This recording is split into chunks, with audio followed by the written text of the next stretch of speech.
Thank you very much for coming to today's webinar, Unlock Your Potential. And that's timed to coincide with our book, Unlock You, being Business Book of the Month at WH Smith, for which we are very, very grateful. So in 2016, I said to Andy that we should write a book. At that point, we were working in organisations and we were just started doing charities and schools, and we developed the whole of the mind fitness process, which is essentially a very specific way of fusing mindfulness and CBT. And it was having phenomenally good results. And we needed a way to scale. So I said to him, Andy, we should write a book. And the first time I said it, he actually laughed. But I kept saying it to him over a period of time. And eventually he said that we should write to Pearson and see if we could get a commission. And it was actually an incredibly lengthy process. So first we got through the first round. We had to do a bit of writing, come up with a structure, and we got through that round. And from that point, we were given an editor, the very, very lovely Eloise. And we had to work with her over a period of months to develop the first 2 chapters, and then it goes to the Pearson board. So over that time, we got to know Eloise really well, and her input was absolutely fantastic. And it went to the Pearson board and got accepted. But it was a very, very long process and constant rewriting and revisions. So Eloise kept saying, chatty, more chatty. So sometimes that still more chatty even infiltrates my dreams even today.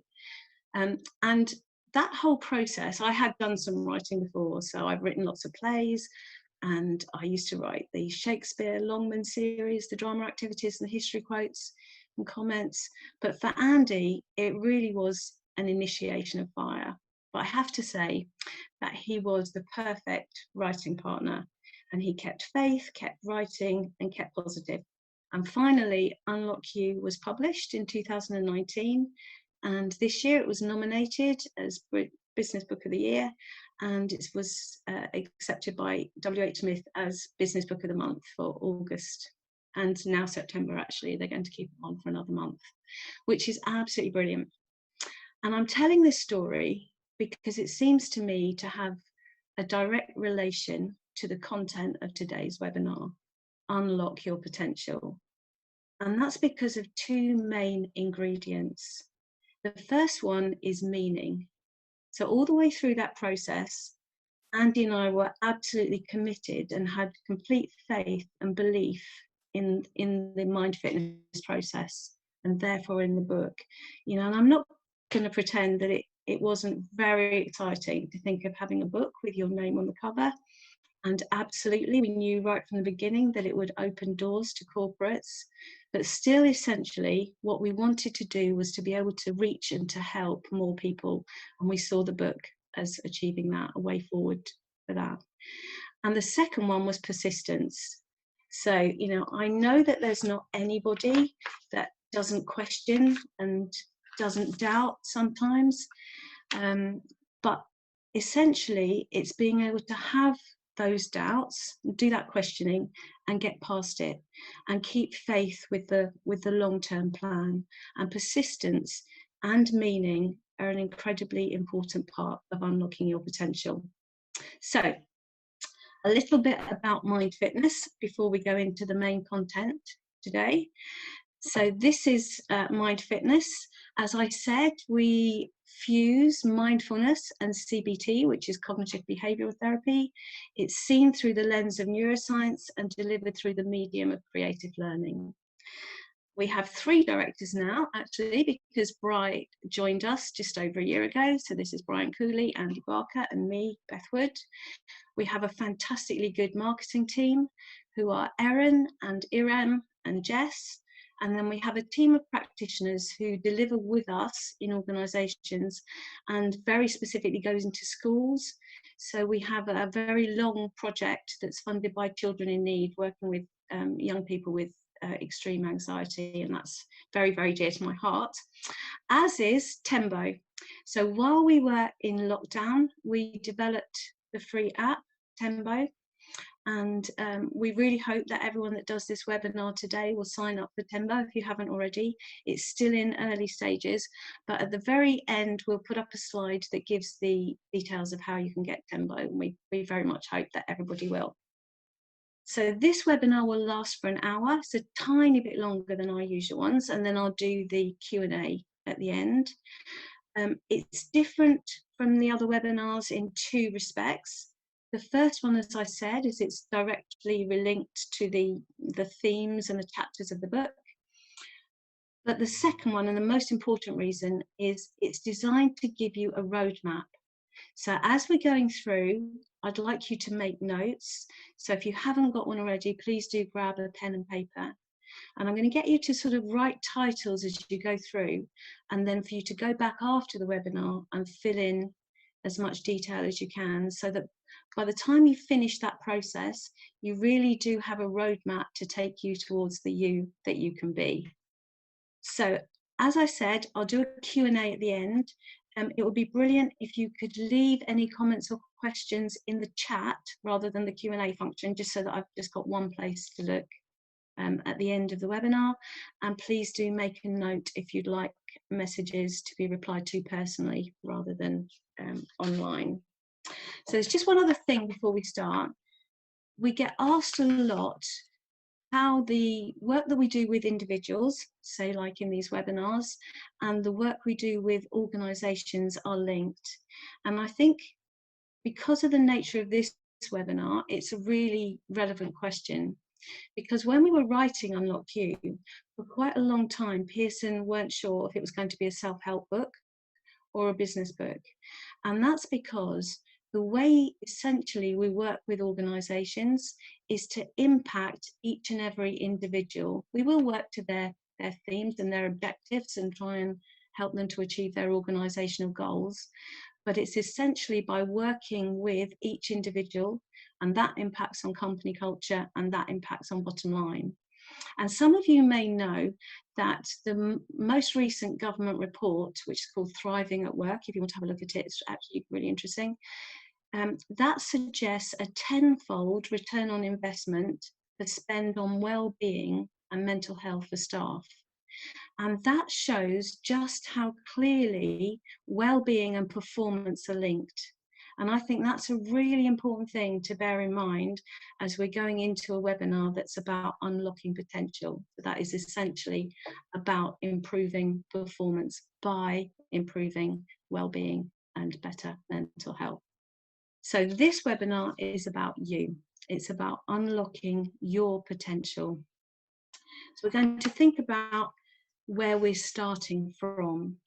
And in my experience, almost everybody has a sense, or at least at some point has had a sense, that there's buried resources, that there's more that they could find, and that if they could just tap into that, they would live a happier life and a more successful existence. So this is really about tapping into those resources. And it's something that I personally have been interested in all my career.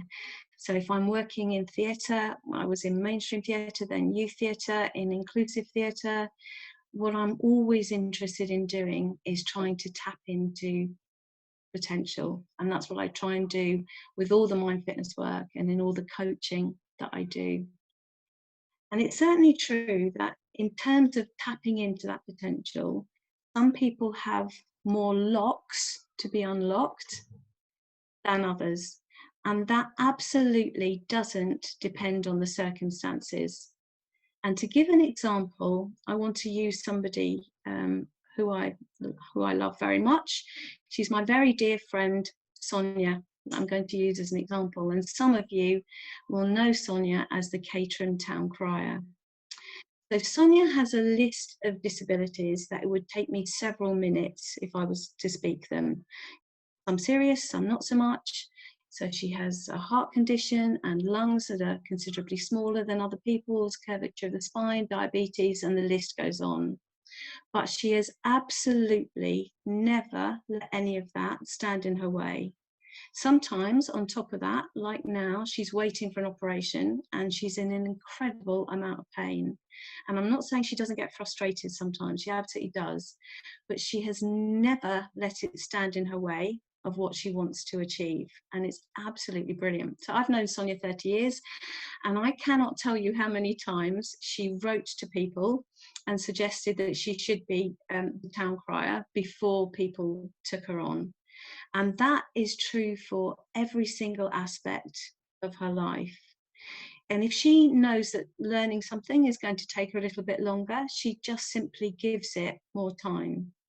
So not only is she the town crier of Caterham, she's won national and international awards, but she's also one of the foremost fundraisers for Bletchley Skills Centre. She's a performer with Prospero, and she paints and she designs.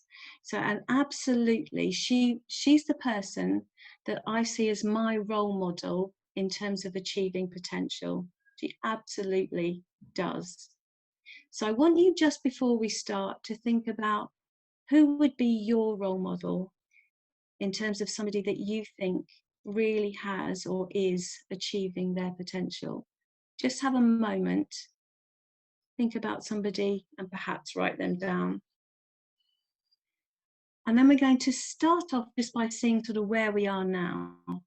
So if I asked you on a scale of 1 to 10 to say how much you think you are currently achieving your potential, just jot down a number. Gut instinct is good. And now to think about whether there's been a time in the past when you would have put that number as something higher. And if so, when was that and why?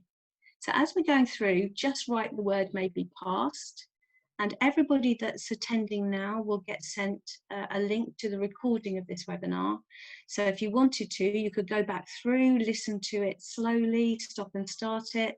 So for now, just try and map your path, and then you can go back in and either fill in the details by stopping and starting, or just by filling in the gaps of what you've written on the page. And as well as that, I'd like you to be honest about what you think is stopping you achieving your potential. It's very rare, I've found when I've been coaching, that people don't have some sense of the obstacles. It may be that they don't know how to get over the obstacles, how to dissolve them, but most people have a fairly keen sense of at least what some of them are.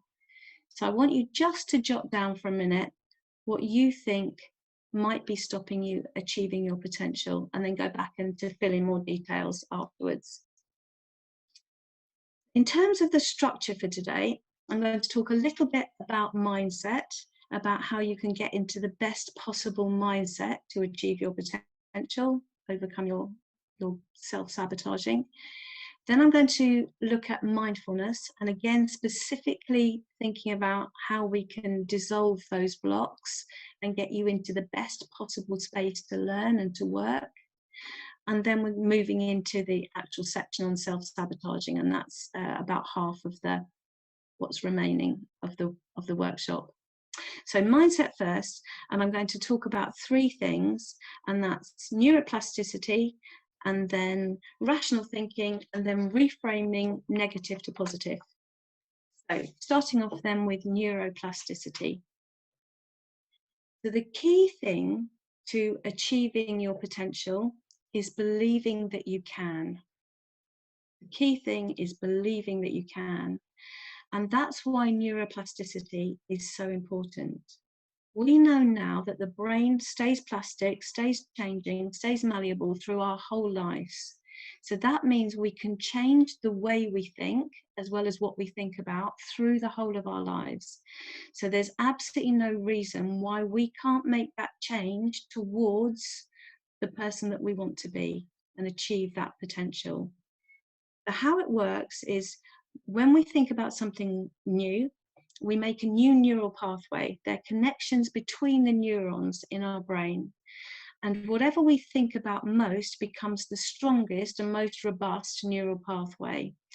And that means that our brain will always go to that. That will be its default, unless we pull it across somewhere else. That it's known as the route of least resistance, and the brain will always take that route.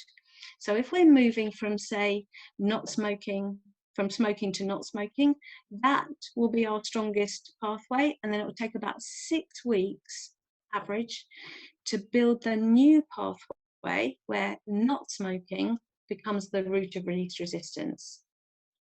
That means any change can be achieved. It does mean that it takes work and it takes persistence, but really, if we're thinking about 6 weeks, what essentially is 6 weeks compared to the rest of your life? Absolutely worth doing. Neuroplasticity is what I think of as pretty nearly magic. So I want you just to think now in terms of mindset. What are you imagining? What are you seeing? What would achieving your potential look like? What would the person be if you achieved your potential? Who would you be? What would that success look like? So just spend a moment or two just making a note. And sometimes when I do coaching sessions, that people come up with something straight away. Sometimes they have to really think about it. And occasionally someone really surprises themselves. So, keep your mind open, maybe a few surprises along the way. And then the second part of the mindset is rational thinking. So the whole of Mind Fitness, as we said, is mindfulness and CBT, cognitive behavioral therapy. In fact, it's, to be more specific, it's REBT, if you want to look it up. It's Rational Emotive Behavioral Therapy. And to a very large extent, it's what turned my life around. And this one basic premise is pretty much the only thing that we use throughout nearly every training session that we'll ever do. And this is the premise. Our stress and disturbance do not come from the situation or event, but from our response to that situation. Just have a moment to really take that in. The stress and disturbance doesn't come from the situation, but comes from the way that we're responding to that situation. And that means that we can control the way that we respond to any situation. And that is a really key part of overcoming self-sabotage and unlocking potential. So one of the most important things about rational thinking, and actually about mindfulness, is acceptance. We have first to identify what is and what isn't within our control. And what isn't within our control, we have to accept all of it. We might not approve of it, but we have to accept it. And that means that we're free then to spend our time and our focus and our energy dealing with the things that are within our control. Having said that, I have found, and with other people as well that I'm coaching, that once that acceptance has really kicked in, some of the external circumstances that you thought were out of your control will move so that they now become within your control. So that is a little bit more fluid and flexible than perhaps you might think. And I want to give you an example of rational thinking, because it's not positive thinking pretending things are better than they are, and it's absolutely not the kind of sticking plaster over a bad situation. It's really getting to the bottom of things and changing it. So this is the example I'm going to give you. About 2 or 3 years ago, Andy and I held and organised the Inspiring Change Mental Health Festival. Some of you might remember it. And we brought together a whole lot of organisations, and in many ways it was phenomenally successful. We have partners that we're still collaborating with now, and we had a huge number of individuals who said it had absolutely impacted and changed their lives, which was brilliant. In a financial sense, not so brilliant. And obviously, just like everyone else, I've had difficult circumstances in my life, but this was the first time in a really challenging situation where I managed to stay calm and in control throughout. There was no burying of my head in the sand. I absolutely knew the financial position accurately at every possible moment, to the extent that people around me were worried that I wasn't really understanding the potential consequences. And I absolutely was. But keeping completely rational meant that I could give all of my attention. I wasn't going down the automatic negative thought where one leads to the next. I could give all my attention to solving the problem. And what we did was a lot of funding applications, which eventually came good and allowed us to finance the second half of the festival, which was brilliant. So I suppose it's about saying that it's never just about changing your mindset. It's about changing your mindset in order to take action. And as much as possible, make sure that that's inspiring action, and try never to take action from a place of fear. So just take one moment to jot down how you could take action to overcome any one of the obstacles that you've thought of. And if you can't think of it now, just write down the word action, and you can come back to it later and fill it in. And the last part of mindset is reframing negative to positive. So to establish the mindset where you're really going to be able to achieve your potential means challenging and changing the unhelpful or negative beliefs that we have. And we all have a whole range of them. And you've probably actually thought of one or two of them as you've written down the things that you think are stopping you achieving your potential. And neuroplasticity doesn't just mean that we can change what we think, it means we can change what we believe. And this is critical. Just because you think something doesn't mean to say that you have to believe it, let alone to act upon it. You know, you can just acknowledge that that thought's come into your mind and let it go. You don't have to believe it. You don't have to act upon it. So just for a moment, think about any negative belief that you think you have now, or if you can't think of one for now, perhaps you've had in the past, that stopped you achieving your potential.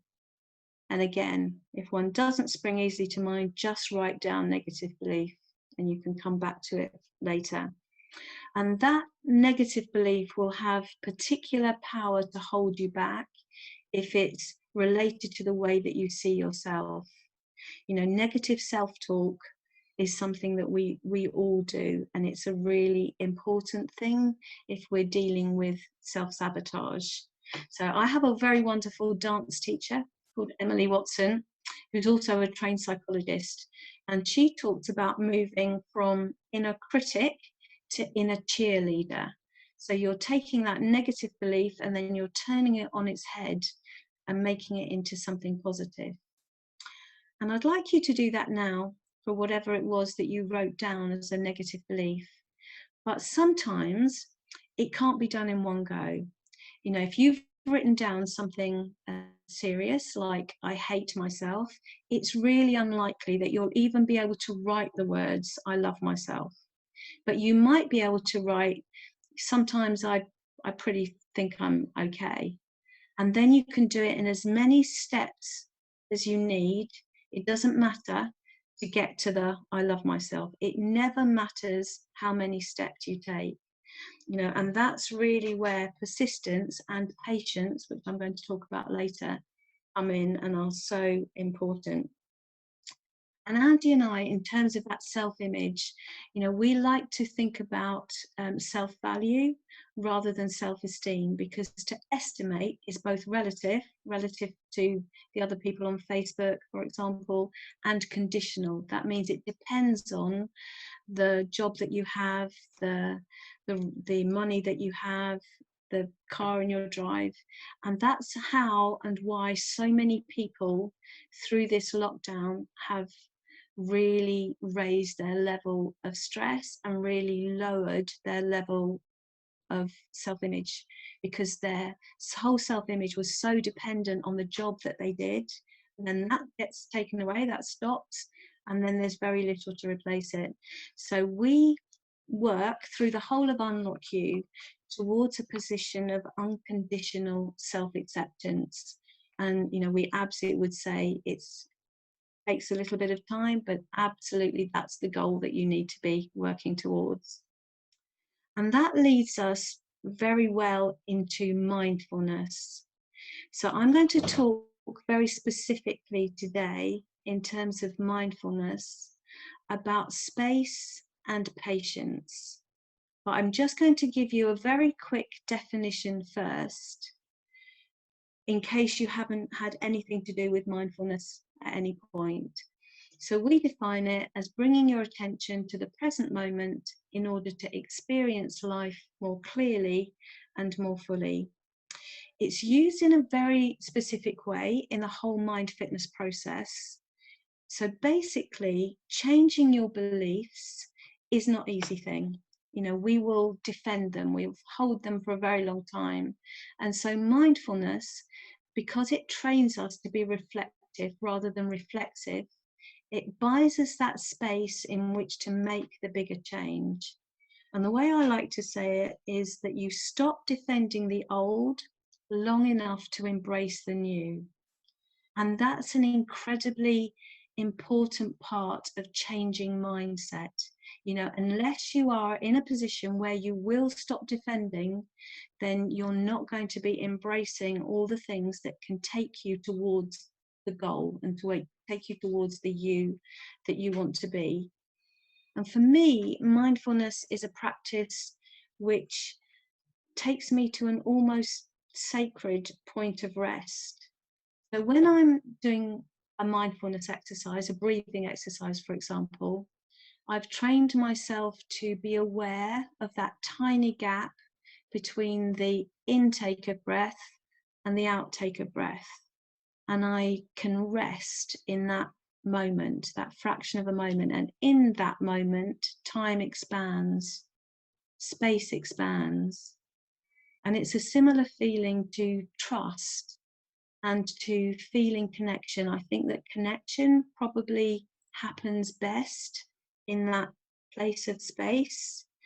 And it's stepping away from the sort of 24/7 nature of our lives. And it allows us to be in the place to take the action that I was talking about from a state of grace rather than a state of fear.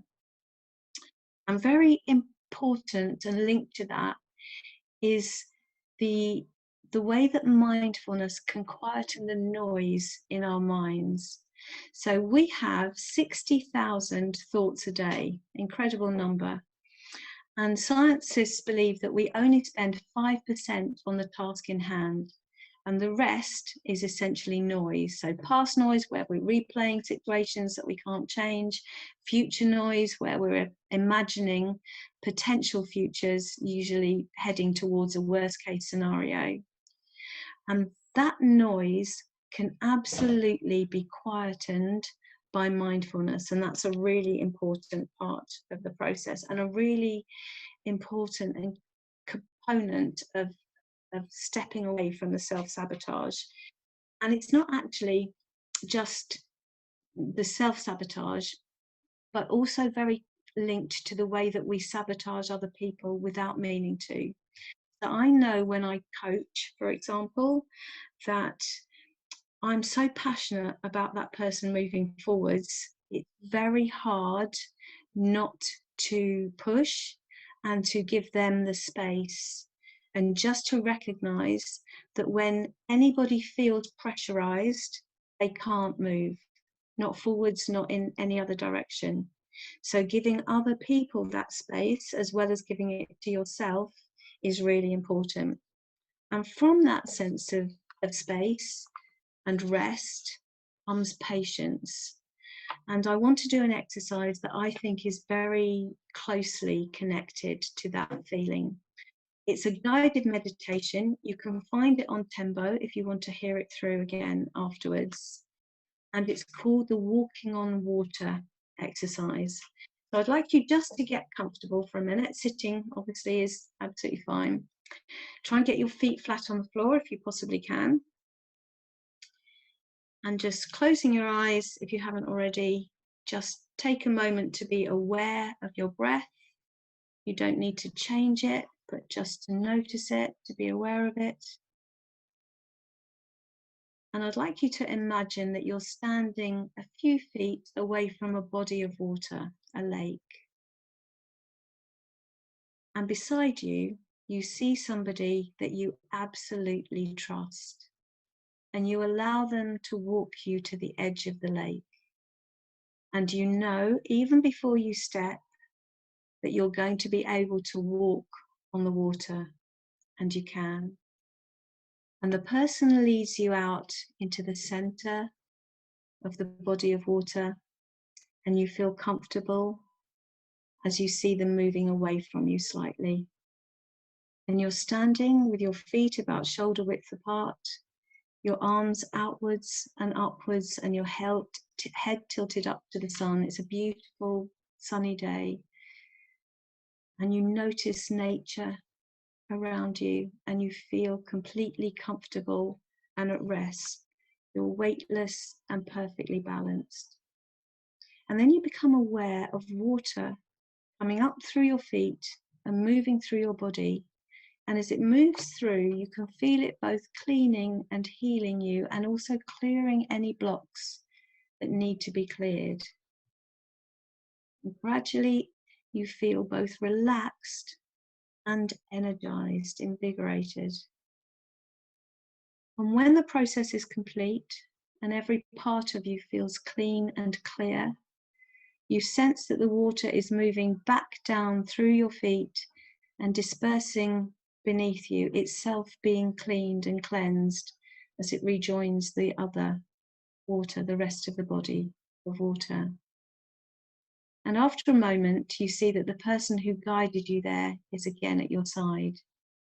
And you allow them again to lead you back to the bank.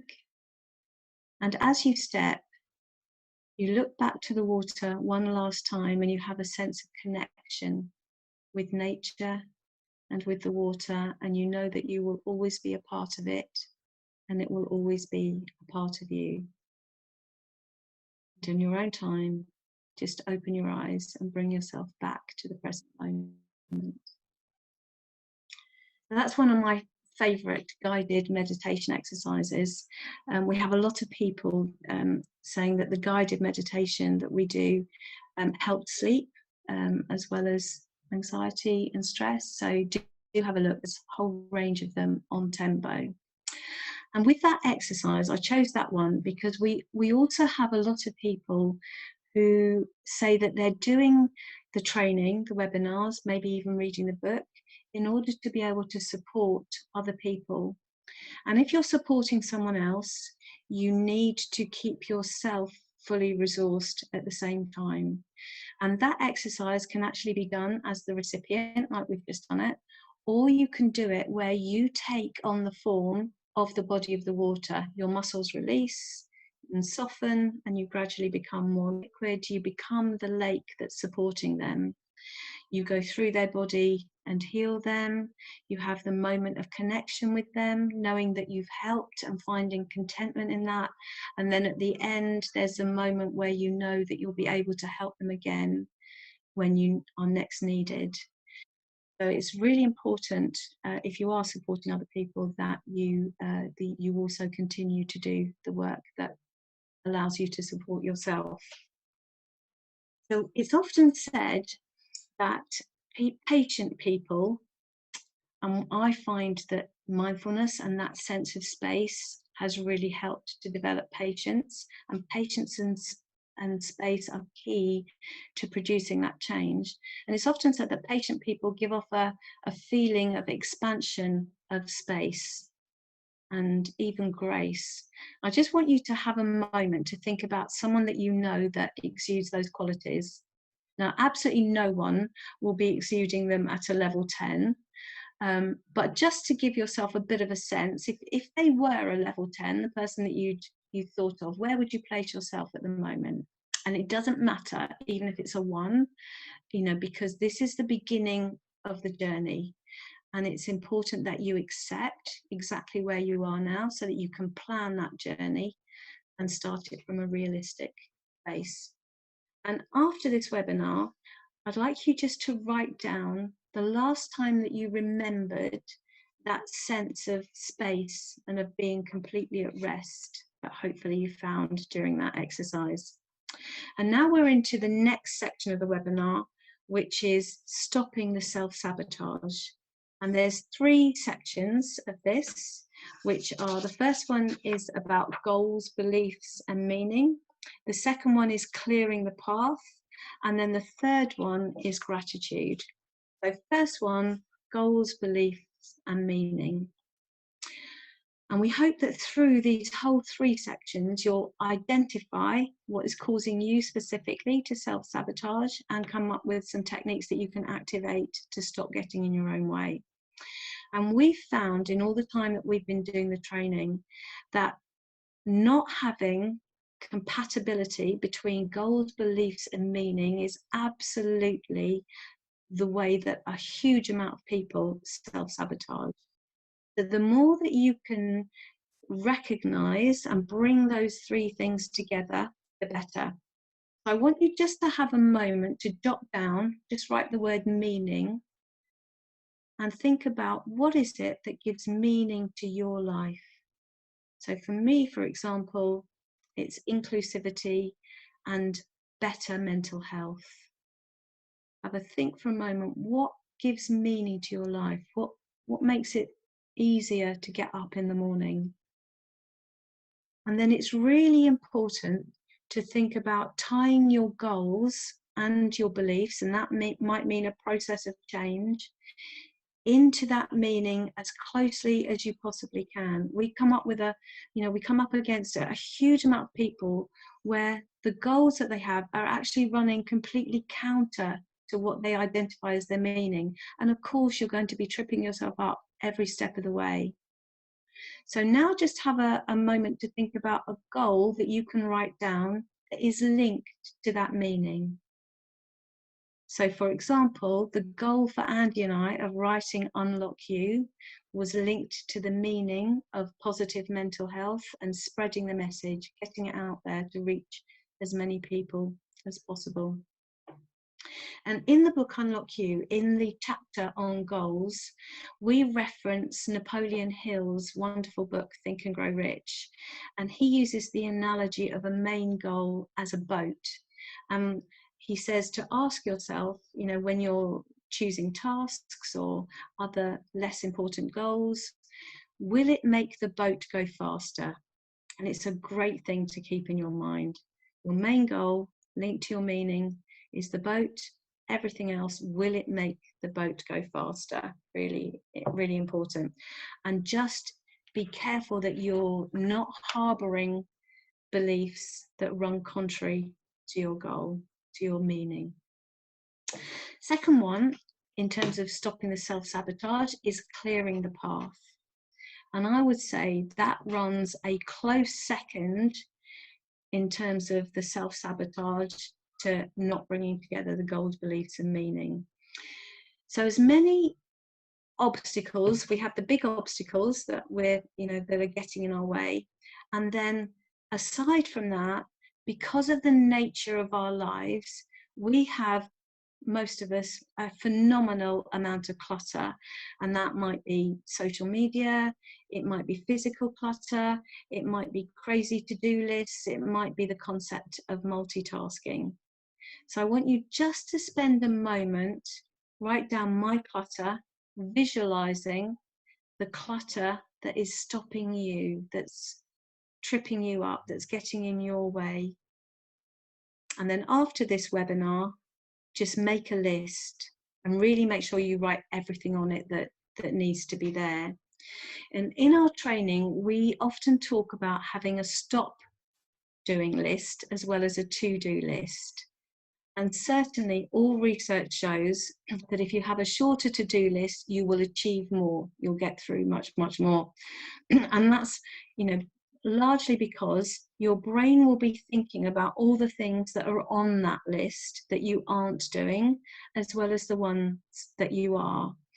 And it's because, setting unattainable goals, like a very long list that says Monday or whatever, you know, is one of the most stressful things that you can do. So then you go into the automatic negative thoughts and you're wasting even more time. So there's always a million things that you could do on any project or any activity or any relationship that you're working on. And there are people, and I'm one of them, that find a kind of perverse pleasure in spinning that spider's web out as far as it can go to write down absolutely everything that could be done. And when I first started working to set against that, to counter that, for a little while, I didn't allow myself to do it at all. Now I've got to the place where I can allow myself to spin that spider's web. And the reason I do it is because sometimes I find that there's something over at the side, that's over at the edge of the web, that's actually a little bit more original or innovative than the things that are in the center.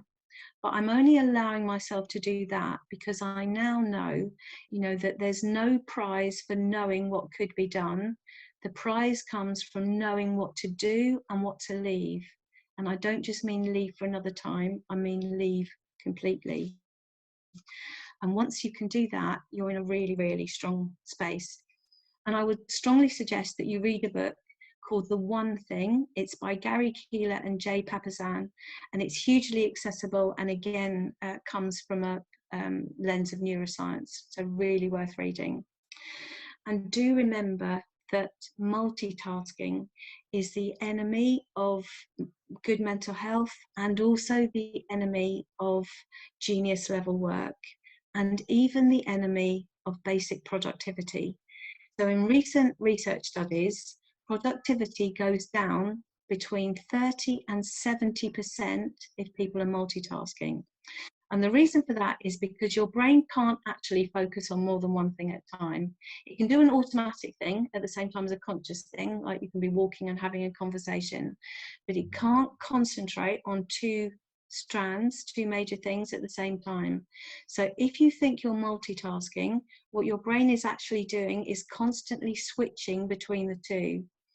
And each time it switches, it takes time to get back to the place where it was and back to the standard of work that you were at. And the 70% loss of productivity is if you're doing something more complex. So especially if you're doing something that's difficult, just step away from it. And again, in terms of mental health, you know, it's not something that we should be advocating. We actually have a whole course on personal effectiveness. It covers lots of things, including this. So at the end, when we put the email up, if you're interested in that, then please do get in touch. I'd like you just to write down now just one thing that you're going to do to help yourself to clear the path. So as an example, if I'm working on something, I turn off all notifications. The average number of notifications that comes in for the working person is 35 an hour. You know, how many times is that the brain is having to switch between tasks? Absolutely extraordinary. So on to the third part of the stopping self-sabotage, and that is gratitude. I'm going to talk about it in a specific way today that is in terms of unlocking potential.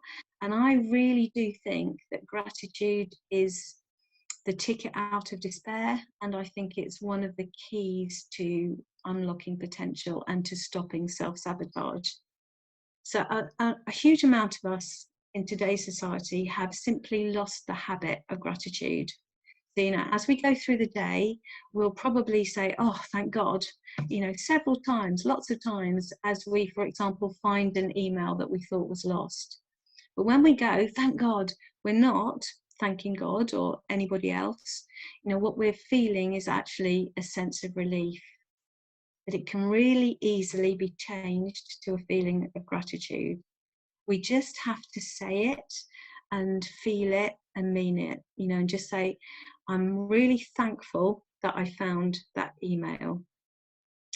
And for some people, when you're starting it, it helps maybe to give a reason. You know, I'm really grateful that I found the email from X because it allows me, say, to start And when people first start, they often say that if they're not religious, that they don't know who to be grateful for or to, but it doesn't have to be to a person or a deity or an organization or to the universe. It obviously can be any of those, but it's really just that feeling of being thankful, of being grateful. So say it really focusing on the feeling as much as you can. And I used gratitude extensively alongside mindfulness and reframing when I, was looking to turn my life around and when I first began this whole mind fitness process. And I now try and practice gratitude that is free and open and constant. I'm a human being. Some days I manage the constant more than others, but it makes such a profound difference to my life. So I'd like you now just to quickly jot down one thing that you're grateful for. Can be big, can be small, and then come back after the webinar and jot down another 2 or 3. One thing that you're grateful for. And now to jot down after that one person that you're grateful for. It can be somebody that you're grateful to have in your life because they mean something to you, or it can be someone that you're grateful to because they've played a role as a mentor or helped you to become the person that you are now. So in any way at all, write down one person that you're grateful for, and again at the end, come back and write down 2 or 3 more people. And in terms of the science, Andy and I think about gratitude as one of the most important ant repellents. So an ant we define as the automatic negative thought. And as we said earlier, our brain is filled of noise. One automatic negative thought leads to the next, and before you know it, you've gone down that spiral. You're right at the bottom of the rabbit hole. You've wasted a whole load of time and you feel really bad. But gratitude is an ant repellent because you cannot feel gratitude and think a negative thought at the same time. So it's an absolutely brilliant way of dispelling the negative. And I think it's because of that it's so responsible for people gaining, sometimes even without knowing that it's happening, a glass half full mindset, essentially a positive mindset. And gratitude will definitely help to improve every single relationship that you have, either personal or professional. So I'd like you now just to close your eyes and to focus on one person who means a lot to you in your life that you're grateful for. Can be in any friend, partner. And I'm just going to say 4 statements, and I want you to think about each statement with reference to the person that you're imagining. Everything changes when you start really listening to another person. Everything changes when you stop being judgmental. Everything changes when you start noticing what the person is doing rather than what they're not doing. And everything changes when you stop taking things personally. In your own time, just open your eyes.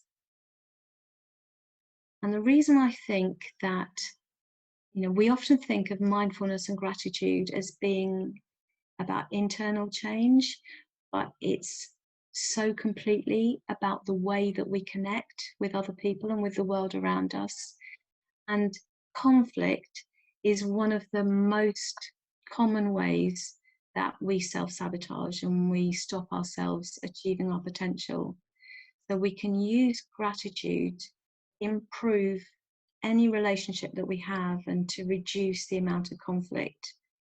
And sort of linked to that, I think, is, and it's probably what took me the longest to get to, is being able to be grateful for the mistakes, for the past mistakes, and for the things that have happened that I hadn't planned. And if we're thinking about it, even if we're considering tragic or traumatic situations, you know, being able to be grateful for something or to feel positive about something can be a way that we can deal more specifically with the situation, like I said about the Inspiring Change Festival, rather than going off on that negative spiral where one leads to the next and leads to the next, leads to the next. You know, if we think about how many people have set up charities or projects for change after a bereavement, you know, because it's a way of finding something positive through the loss. And I would say that's, you know, that's an incredibly important thing. Resentment trapped you in the past, you know, forgiveness, whether that's of yourself or other people, is what allows you to move forwards. You know, kind of linked to that, I would say to try and be grateful, I always try and be grateful for any kind of support that I have. I'm very lucky that with both companies, Mind Fitness and Prospero, there is an incredibly powerful and strong support network. And I find when I'm coaching people that not feeling you're supported breeds resentment and leads to a huge amount of self-sabotage. So really be grateful for any people that are supporting you or any organizations that are supporting you. And, you know, and it might be something small, you know, it could be a 10-minute YouTube video that you saw, doesn't matter, still support. So still be as grateful for it as you possibly can. And when you're feeling the gratitude for the good things, try not to allow that to be eroded by a sense that it's all going to be taken away from you. You know, it's something that we have so much in our society, you know, that idea that it's too good to be true. Because what will happen then is that we'll build neural pathways towards that loss. That's what we will expect to happen, that it will all be taken away rather than the opposite. And I would say what's really key to doing that is to think about why you deserve the good things that are happening to you. You know, so be grateful, say, I'm really grateful for X and I deserve it because of X. And if that has to be done in small steps, doesn't matter at all. But I would say if you don't have a sense that you deserve the good things, it will almost inevitably lead to you tripping yourself up and self-sabotage. So that's a really important thing. Believe that you deserve it. You absolutely do. And in terms of gratitude, one exercise, really quick exercise, I'm not going to do now, but just to explain, that I do often, both as an individual and in pairs with people I'm coaching, is you simply set a category and then you have to very quickly list 3 things that you're grateful for, 3 people that you're grateful for, 3 places that you're grateful for. And it can be big or small. So it can be items of clothing, past lovers, gifts your children gave you. It can be anything at all.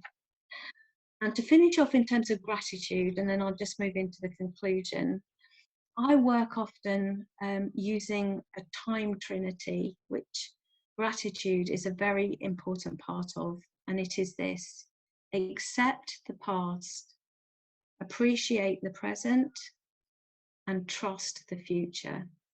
And if you can do all of those, it really will help you stop sabotaging. And the more that I am able to tap into that sort of continuous gratitude, happier I feel, and time absolutely slows. I can't tell you how much more I can get through when I'm in that state. It feels, the closest I can describe it is, it feels like I am resting in that tiny moment between breaths when I'm doing a meditation exercise. And it's a really, really good place to be. So into the conclusion then. And for this conclusion, I'm going to start by coming back to the idea of meaning and your values, because the whole of this process is about building a you that's authentic. It's about you being true to your values. It's about you finding your path. You know, you can have the best teachers in the world, but their way won't be your way. You know, you've probably gone through this webinar and gone, oh yeah, I really like that bit, but that bit, not so sure, maybe that, you know, and that is the best thing. That's the best way. I really hope that that is the case, because it's about finding your way. So in a minute, I'm going to share my personal guidelines that I've developed. And they've been developed because of all the reading that I've done and the courses that I've done, but also because of my personal experiences in response to those, and because of my values.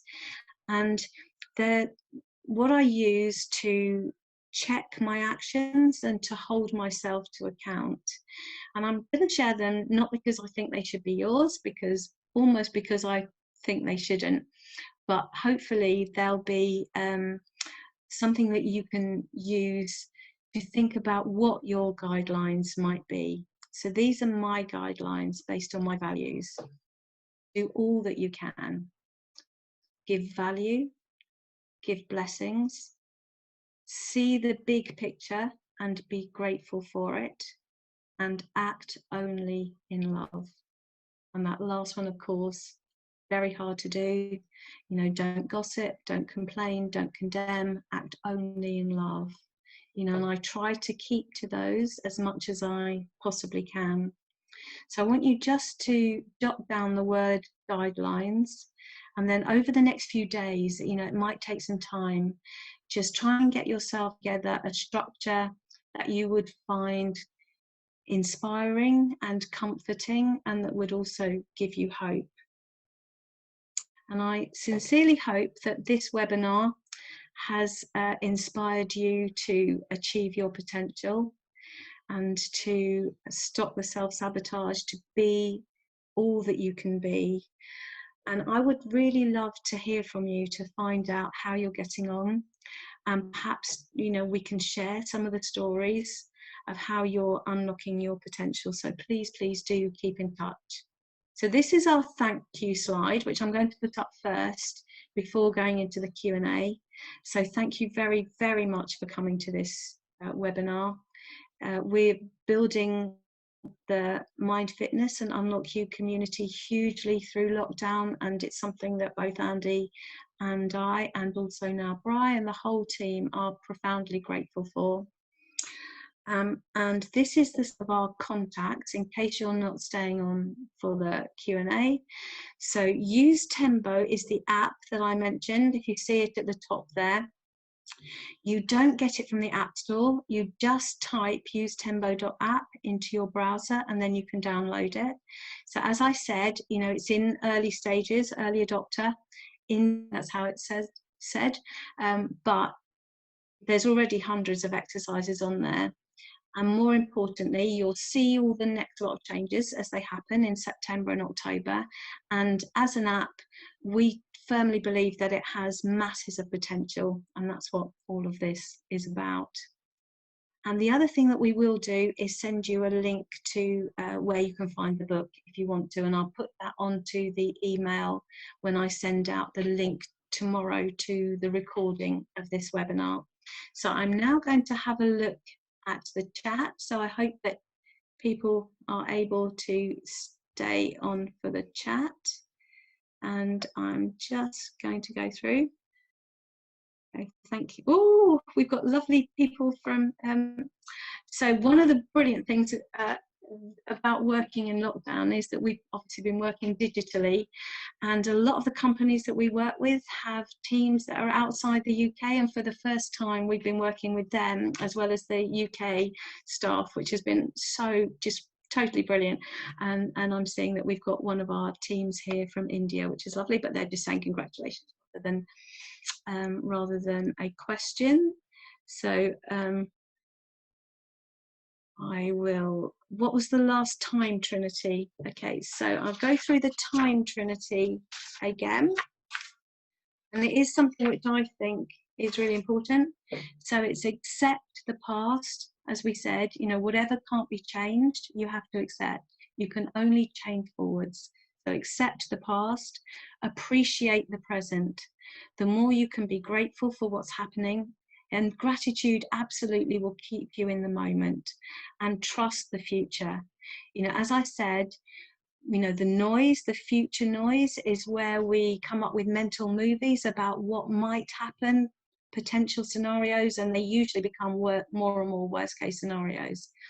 And, you know, they end up putting you in a position that's really negative. So as much as you possibly can, trust the future.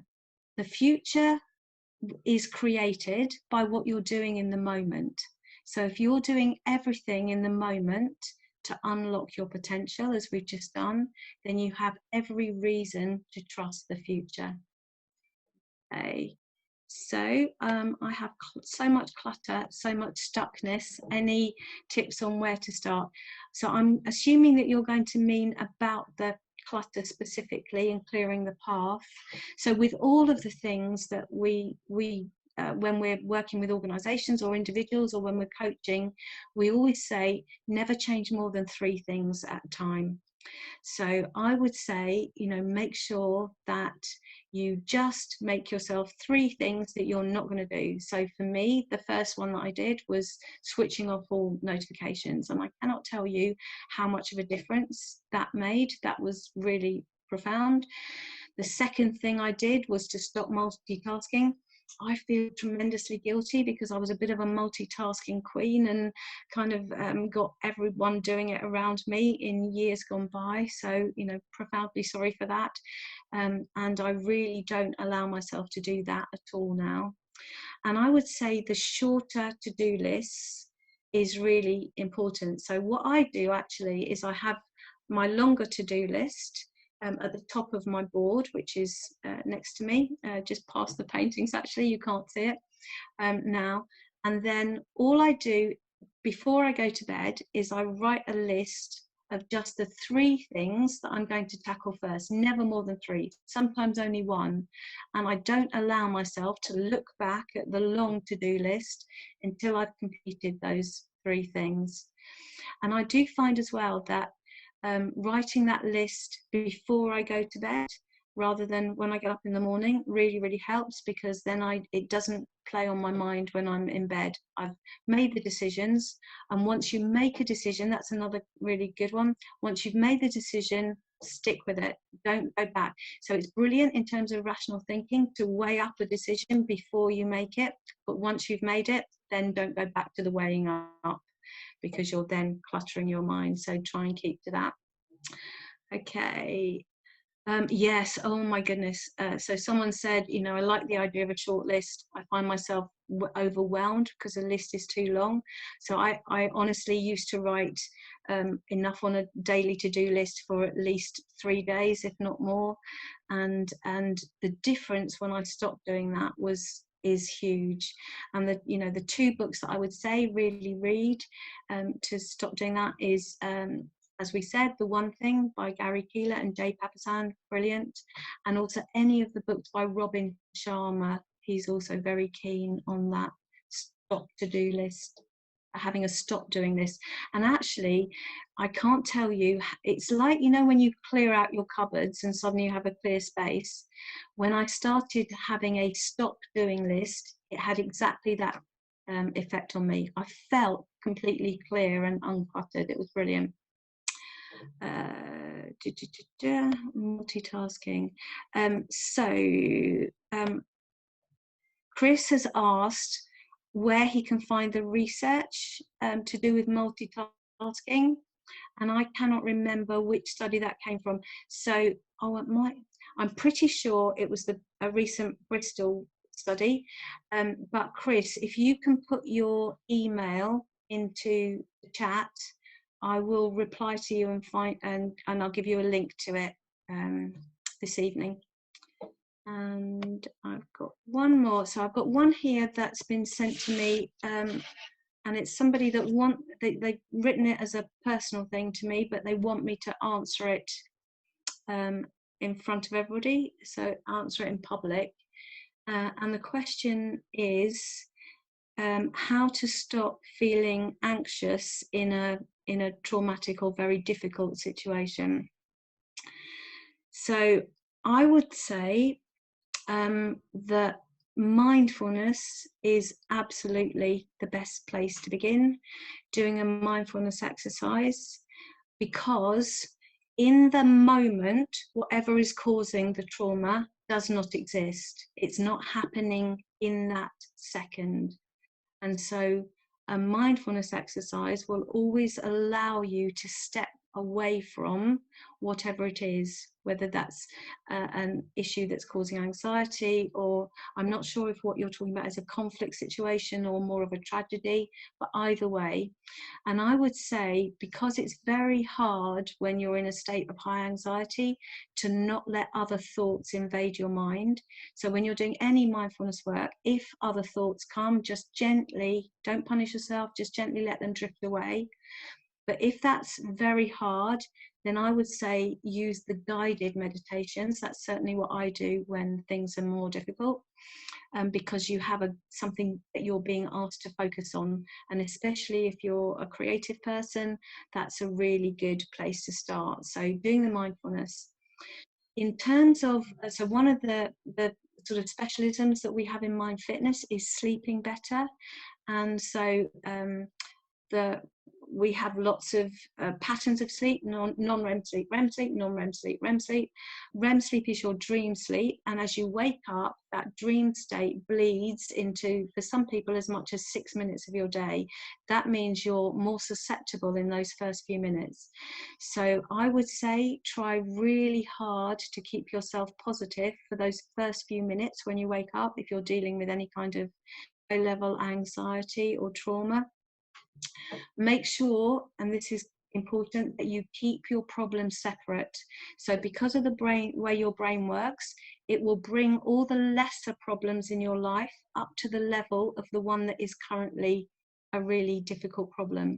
So try and make sure that you rationally separate your problems up and look at each one of them and say, you know, how awful is it really? Because it's likely that the one problem is a really difficult one and might be a high level on a scale of 1 to 10, but you're probably starting to worry about all of the others on a much higher level than you would need to be.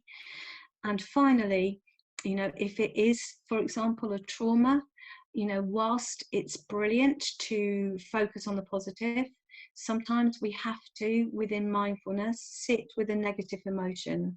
So if I'm feeling profoundly sad, you know, for a long time, my daughter, she's back in the UK at the moment, but lived in other countries, in Peru for many years. And every time I came back, having spent time with her, you know, I was profoundly sad for, you know, a good while. It took me a long time to get used to it each time.